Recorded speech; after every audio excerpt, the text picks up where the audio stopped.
everybody, my name is Victoria. Welcome back to my channel. If you're new here, hello, I'm so happy you're here. Today, I'm really excited to be doing the Brandon Sanderson book tag, created by my really good friend Christy Lewis Dostoevsky in Space. I'll link her down below and her original tag. If you don't know Christy, you really should. Go hop over to her channel. Christy is like the nicest person on BookTube. Like, think of the nicest person you know, and then multiply it by 1,000,000, and that's Christy. Christy's also hosting a Stormlight Archives read-along. Definitely go check that out too. I will link that info down below as well in case you're interested in that and hadn't heard about it yet. I love these book tag questions. They are so unique, and for some of them, I really had to think about them. They were very thought-provoking and not initially easy for me to answer, and I had fun with that. Question number 1. Brandon wrote many early novels while working as a night clerk at a Provo hotel. What book kept you reading late into the night? We're just going to start off with a Brandon Sanderson book.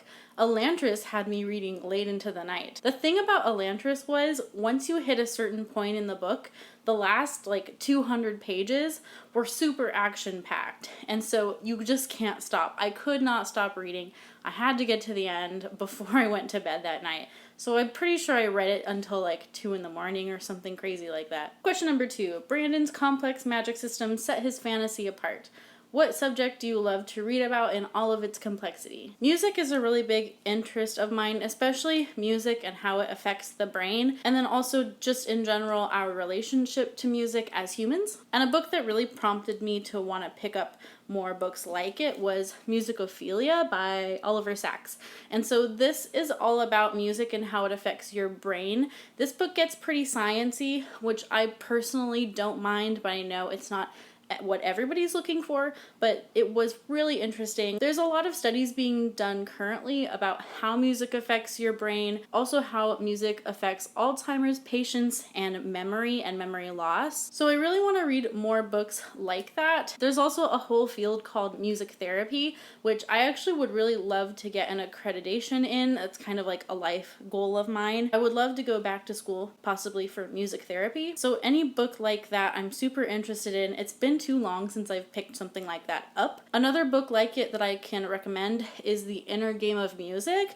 This has more of a psychological perspective rather than a scientific perspective, but if you've ever heard of the book The Inner Game of Tennis, this is kind of going hand in hand with that book, and it makes a lot of analogies between music and tennis, or really music and sports in general, because a lot of the same practices and levels of determination will tie in between athletics and also music. This is apparently becoming a recommendations video all of a sudden, but I'll also mention this book. This one was really neat because it's Haruki Murakami interviewing Seiji Ozawa. Seiji Ozawa was a Japanese conductor, and he conducted the Boston Symphony Orchestra for many, many years. Question number 3.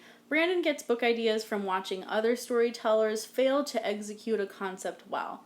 He figures out how to do it better. What 2 books handle the same concept in strikingly different ways, and which did you prefer? This was such a great question. I had to really rack my brain on this one, but I think I'm going to settle on A Man Called Uwe by Frederick Bachman, and then I'm going to compare it to The 5 People You Meet in Heaven by Mitch Albom. The basis of both of these books is a grumpy old man learns how to love again, or a grumpy old man learns how to not regret his life and to move on from his past mistakes. I kind of love that trope, but definitely A Man Called Uwe did a little better. Frederick Bachman, I just like his writing more in general. 5 People You Meet in Heaven I liked okay, but it got a little bit weird and out there and mystical and philosophical. And A Man Called Uwe was just a better story and also just more entertaining. Honestly, any book that deals with a grumpy old man, I'm probably gonna pick up because I just think of Carl in the movie Up, and I just love him so much. Question number 4. Child Brandon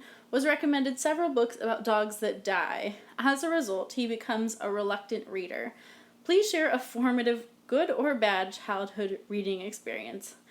Alright, this question, it brought up some memories, let me tell you. The Island of the Dolphins by Scott Odell. This book gave me nightmares as a child. I think, from what I remember, I haven't reread this book since 6th grade, but from what I remember, there's a scene where I think her brother gets like attacked by wolves or something, or there's something about wolves, and does the brother die? I don't know. But something tragic happens with the brother involving wolves. And then I remember reading that, and then that night having a bad dream about my brother also getting attacked by wolves, and he also somehow ended up in like a fiery pit and was like dying, and then he turned into a fish. I don't know what that correlation is there. And I also don't know how he could have died and then turned into a fish. I think what really happened is 11-year-old Victoria probably just ate a big meal too close to bedtime and then had some crazy dreams. But ever since then, whenever I see this book, I always remember the dream I had about my brother dying, and I woke up crying that night, and my parents had to like come and comfort me because I was like screaming. The imagination of an 11-year-old is a powerful thing. Question number 5. Brandon and several friends host the Writing Excuses podcast, and they frequently invite guests. Please tell us about a collaborative fiction project and what you thought of it. Admittedly, I haven't read a lot of collaborative fiction, but one that I did read, I think a year ago about, was An Anonymous Girl by Greer Hendricks and Sarah Pekkanen.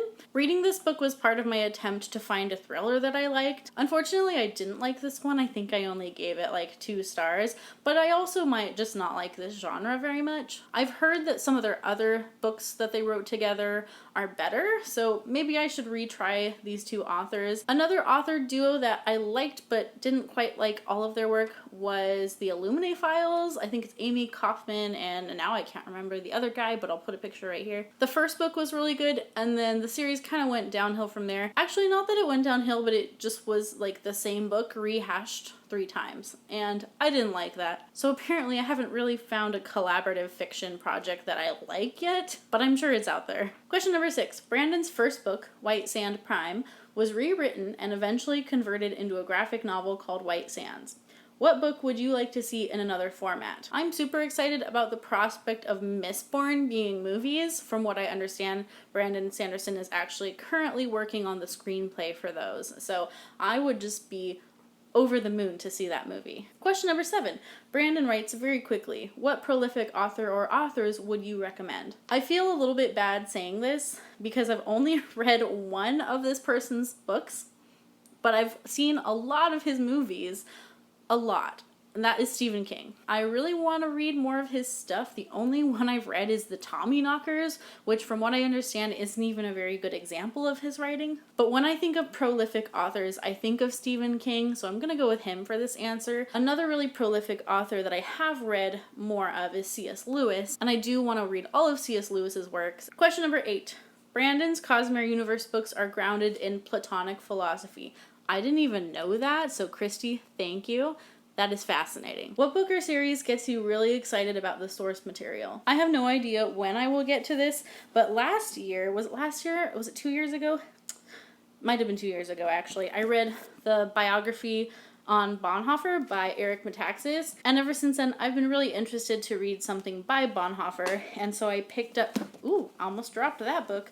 I picked up Letters and Papers from Prison. If you don't know who Bonhoeffer was, he was one of the co-conspirators to assassinate Hitler. The attempts to assassinate Hitler were failures, but Bonhoeffer was very influential in swaying people to his side and speaking out against the Nazis and what was happening. Bonhoeffer does get sent to prison, and he was fairly prolific, and we have some writings from him during that time, so I would be really, really fascinated to read these. Question number 9. Brandon loves to show multiple sides of every issue and to contrast character values. Please share a book that handles controversy well. I'm not sure where my copy of this is. I think maybe Julio has it. He must be hiding it. But it's Mere Christianity by C.S. Lewis. This is a very good discourse for the case for Christianity. I think I might be stealing Christy's answer for this, but I'm going to go with C.S. Lewis and especially Mere Christianity. This is one of my favorite books of all time. Like, out of my top 5 books, this is probably number 1. C.S. Lewis in general knew how to make an argument, and this is just such a good read if you're interested in that kind of thing. Question number 10. Brandon Sanderson is a writing teacher, and unlike some writing teachers, he posts his lectures online for free. What free literature resource are you grateful for? Once again, I'm stealing Christy's answer.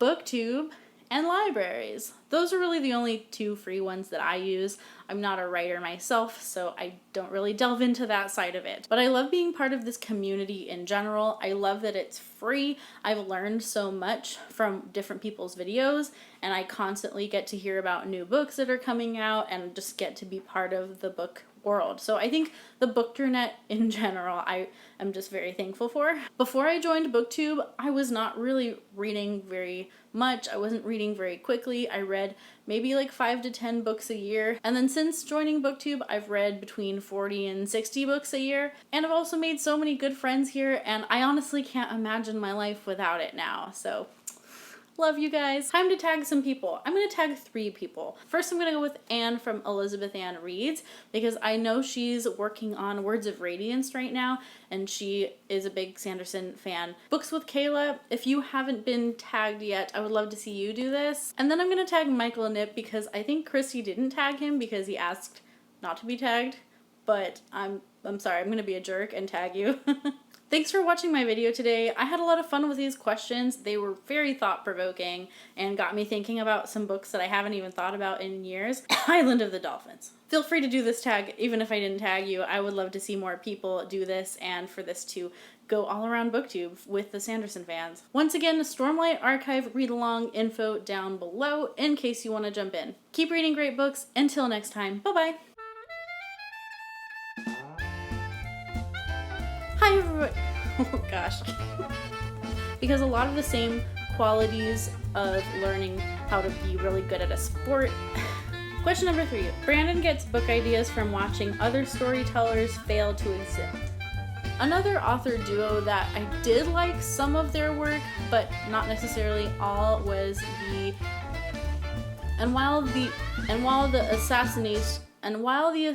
Island of the Dragons.